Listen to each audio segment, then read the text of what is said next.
出面一條細細條嘅 churros 已經賣到好貴，但其實佢嘅成本係非常之平㗎。麵粉、奶、糖、牛油同埋蛋，只要你識整泡芙，你就已經識整 churros 㗎啦。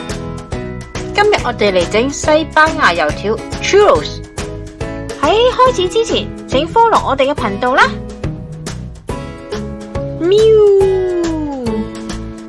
開始之前，你一定要準備晒所有嘅工具：一個木棒或者膠刮、牛奶、牛油倒入，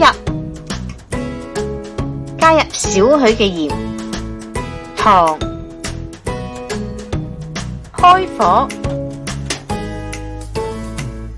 確保牛油完全融化，再煮滾，熄火，壓積倒入麵粉，以最快嘅速度攪勻，千祈唔好慢慢嚟呀！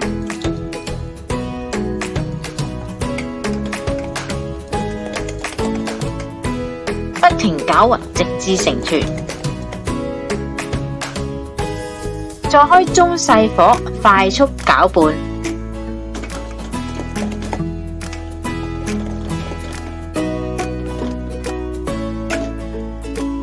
麵團有啲鬆散，比較似南瓜泥。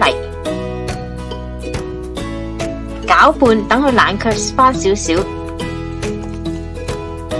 先加入一隻雞蛋，攪勻。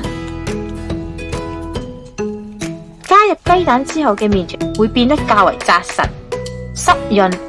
第二隻加蛋就要逐少咁加，因為錯咗就冇得返轉頭。雞蛋嘅目標份量應該係2隻。不過每個人煮嘅程度都會有啲唔同，所以每一次都會有少許嘅加減，都係正常噶。完成後嘅狀態應該有啲似薯蓉，順滑冇粒粒。拉高跌落嚟可以呈 V 字狀。呢個團都比較硬身，啲花朵一定要夠硬淨，否則你擠下由個邊擠出嚟噶啦。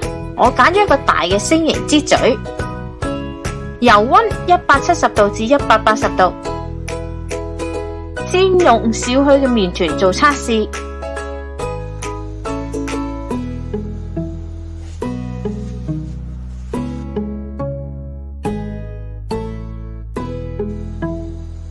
再擠入一條嘅 churros。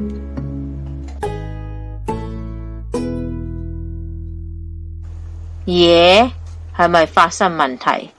點解爆開晒？做咗中式油炸鬼嘅？係啊，如果爆開咗呢批 churros 就已經失敗。但係個問題發生喺邊呢？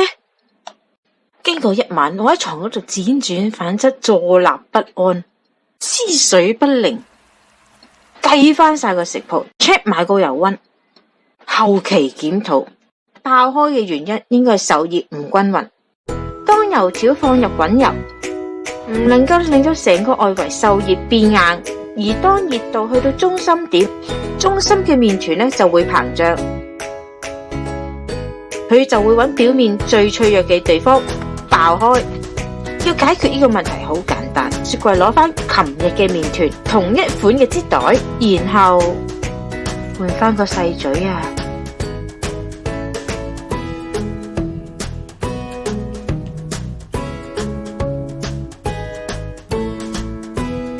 係咪咁簡單啊？淨係換個嘴就得，直接加熱個油溫，咁咪仲快？油溫去到180度至190度 ，churros 就好易燶。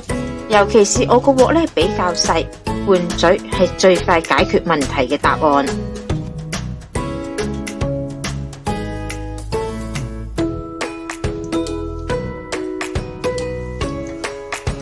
較幼嘅 churros 進入滾油。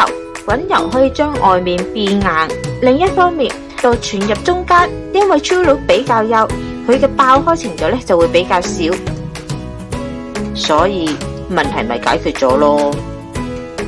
炸至金黃色，燉出多餘嘅油，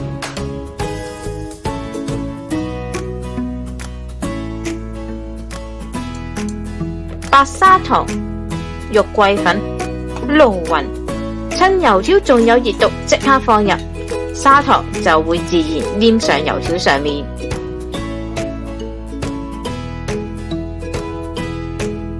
一條成功嘅粗魯應該外脆內軟，染上朱古力或者榛子醬已經好好味。但記得粗魯一定要即整即食，唔好留嘢，因為佢會好易變腍。一樣好重要嘅嘢係喺呢個用氣炸鍋嘅時代，千祈唔好用氣炸鍋整啊，因為整唔到外脆內軟嘅口感噶。